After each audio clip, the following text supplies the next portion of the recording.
The bridge to nowhere. I never believed in those stories about roads that appear only at night. You know the ones. Phantom highways, bridges that lead to places that shouldn't exist.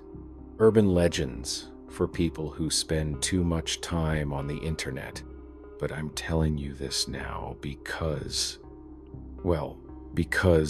I need someone to know what happened, even if you don't believe me. It was 3 weeks ago. I was driving back from my sister's place in Millbrook, about a 2-hour drive through mostly empty countryside.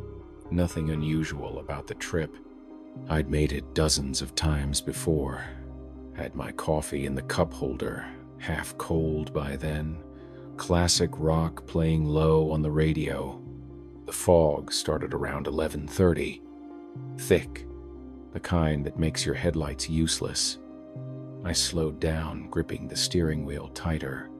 You know how fog can play tricks on your eyes, shapes that aren't there, shadows that move wrong. That's when I saw the bridge. I'd driven this route so many times I could do it with my eyes closed. There was no bridge here, just a straight stretch of road through farmland. But there it was, emerging from the fog like something out of a dream. Old stone construction, maybe 50 feet long, Victorian-looking. The kind of bridge you'd see in those small New England towns that time forgot. I should have turned around. Every instinct told me to. But you know how it is when something doesn't make sense. You need to understand it. You need to prove to yourself that you're not losing your mind. I pulled over and got out of the car. The fog was so thick I could barely see 10 feet in any direction. No sound except my own breathing and the distant hum of my engine. The bridge looked solid enough. Real. I could smell the damp stone, feel the moisture in the air. I walked to the edge and peered over. Nothing but darkness below. No river, no ravine, just empty space. Like the bridge was suspended over nothing at all. That's when I heard the footsteps. Slow, deliberate. Coming from the other side of the bridge. Someone walking toward me through the fog. I couldn't see them yet, but I could hear each step echoing off the stone. "Hello?" I called out. My voice sounded strange in the thick air, muffled. The footsteps stopped. I waited, counted my heartbeats. 1, 2, 3.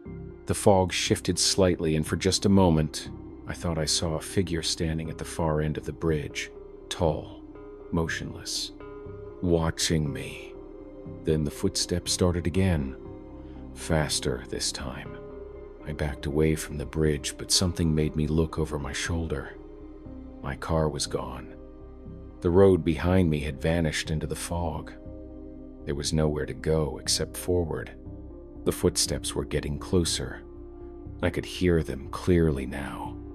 The sharp click of hard soles on stone. But I still couldn't see who was making them. The fog seemed to move around the sound, always keeping the source hidden. I started walking across the bridge. What else could I do? Each step felt wrong, like I was walking deeper into something I'd never escape from. The stone was slick with moisture. My footsteps echoed strangely, like there were more feet than just mine. Halfway across, I stopped. The footsteps from the other direction had stopped too. We were both standing there in the fog, maybe 20 feet apart, neither of us moving. I could feel eyes on me, watching, waiting. "Who's there?" I whispered. A voice came back through the fog. My own voice, asking the same question. "Who's there?" I ran, sprinted toward what I hoped was the other side of the bridge. Behind me, I could hear my own footsteps running in the opposite direction, like an echo that was somehow ahead of the sound. When I reached the end of the bridge, I found myself in a town. It was the middle of the night, but every street light was on. Every window glowed with warm yellow light. The fog had cleared completely, and I could see everything with perfect clarity. Victorian houses lined both sides of a main street. A few shops with hand-painted signs. A small church with a white steeple. It looked like a postcard. Too perfect, too clean, and completely empty. I walked down the main street, my footsteps echoing off the buildings. Every house looked lived in. I could see furniture through the windows, pictures on the walls, even food on kitchen tables. But no people, no movement, no sound except my own breathing. I tried the door of the first house I came to. Unlocked. Inside, everything was exactly as it should be. A half-finished crossword puzzle on the coffee table. A cup of tea still warm to the touch. The TV was on, playing some old sitcom with the volume turned down low. But no one was there. I checked every room, beds made, clothes in the closets, family photos on the mantelpiece. It was like everyone had just stepped out for a moment, like they'd be back any second. I went to the next house, same thing, and the next, and the next. Every house was perfectly preserved, perfectly empty, like a museum of normal life. Like someone had taken a snapshot of an entire town and frozen it in time. That's when I noticed the clocks. Every clock in every house showed the same time, 11:47. I checked my watch, 11:47. I waited, watched the second hand. It moved to 11:47 in 1 second, then 11:47 in 2 seconds. Then it jumped back to 11:47 exactly. Time wasn't moving forward. It was stuck, trapped. I ran back to the main street, looking for the bridge. But it wasn't there anymore. The road just ended at the edge of town, disappearing into darkness. No way back, no way forward. I spent what felt like hours walking through that town. Every house the same, every clock showing 11:47, every room perfectly preserved and perfectly empty. The lights never dimmed. The TV never changed channels. Nothing moved except me. And slowly I began to understand. This wasn't a place people lived. This was a place people ended up. A place for travelers who took the wrong turn, crossed the wrong bridge, followed the wrong road in the fog. I was going to be here forever, trapped at 11:47, walking through empty houses, waiting for something that would never come. That's when I heard my car horn. 3 short blasts, then 3 more. Someone was honking my horn in the distance.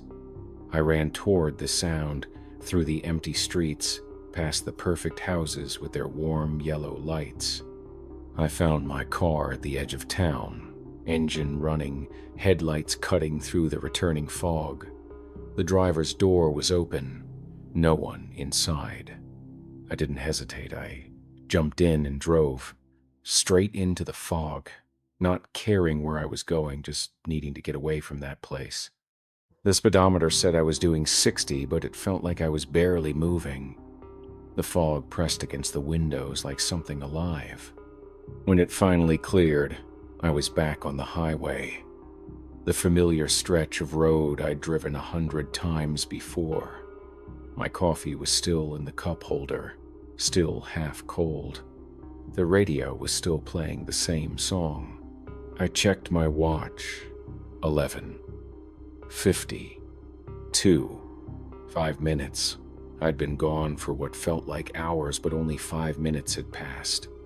I drove straight home, didn't stop, didn't look back.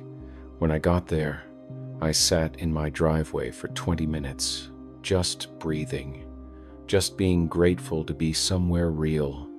But here's the thing that keeps me awake at night, the thing I can't explain.